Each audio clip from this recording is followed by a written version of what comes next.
Assalamualaikum warahmatullahi wabarakatuh. Perkenalkan nama saya Dewi Tatu Jamila, saya dari kelas 11 TKJ 3. Di sini saya akan menerangkan bagaimana cara memilih teknologi jaringan nirkabel outdoor dan indoor yang terdapat pada materi TJKN 4 mata pelajaran KK2.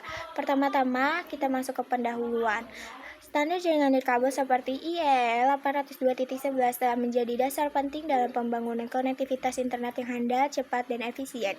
Pemilihan teknologi jaringan yang tepat menjadi krusial dalam mendukung kebutuhan operasional, baik penggunaan pribadi, komersial, maupun industri. Alasan pentingnya pemilihan teknologi jaringan, yang pertama, kinerja dan kecepatan, memastikan transfer data berlangsung cepat dan lancar sesuai kebutuhan aplikasi.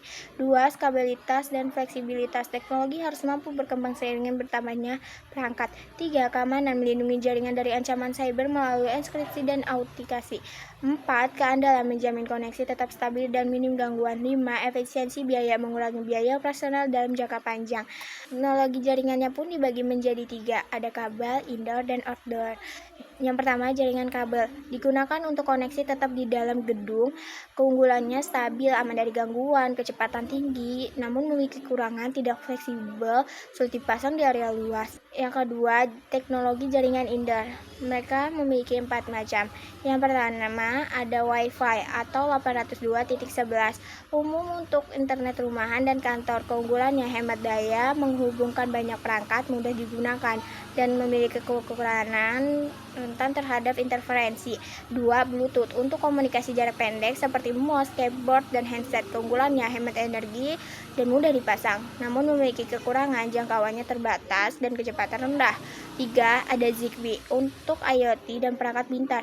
Keunggulannya hemat daya, jaringan mesh, namun ada kekurangannya juga, kecepatan rendah, jangkauan terbatas. 4. NFC untuk komunikasi sangat dekat seperti transaksi digital. Keunggulannya kecepatan, aman, mudah digunakan, namun ada kekurangannya juga, jangkauannya sangat pendek. Yang ketiga, teknologi jaringan outdoor. Dia terbagi menjadi beberapa macam, sama seperti jaringan indoor. Yang pertama, ada Wi-Fi outdoor atau 802.11 AC outdoor access point. Keunggulannya jangkauan lebih luas, tahan cuaca, biaya relatif rendah.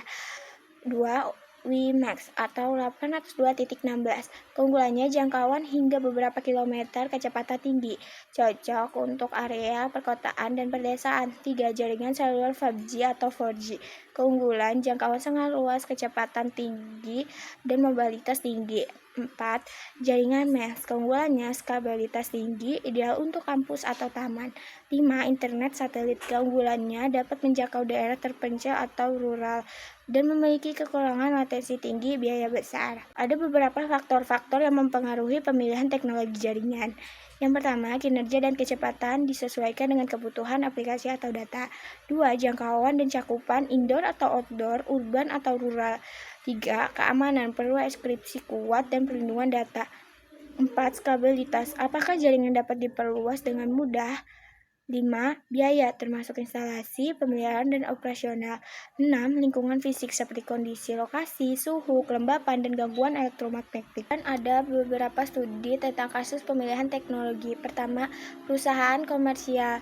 Dia mengadopsi jaringan Wi-Fi 6 atau 802.11ax untuk mendukung biaya perangkat karyawan, memanfaatkan VPN dan firewall untuk keamanan. Kedua, instalasi pendidikan, menggunakan jaringan mesh untuk kampus, mempermudah akses mahasiswa di seluruh area.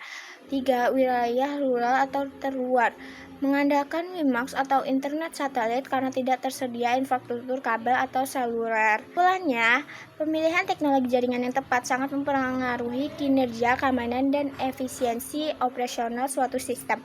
Beragam teknologi jaringan kabel hingga nirkabel outdoor seperti WiMAX, mesh, dan satelit menawarkan solusi berbeda tergantung pada kebutuhan dan kondisi lingkungan. Faktor seperti kecepatan, biaya, dan cakupan harus dipertimbangkan agar investasi yang dilakukan tepat sasaran. Sekian, kurang lebihnya mohon maaf. Wassalamualaikum warahmatullahi wabarakatuh.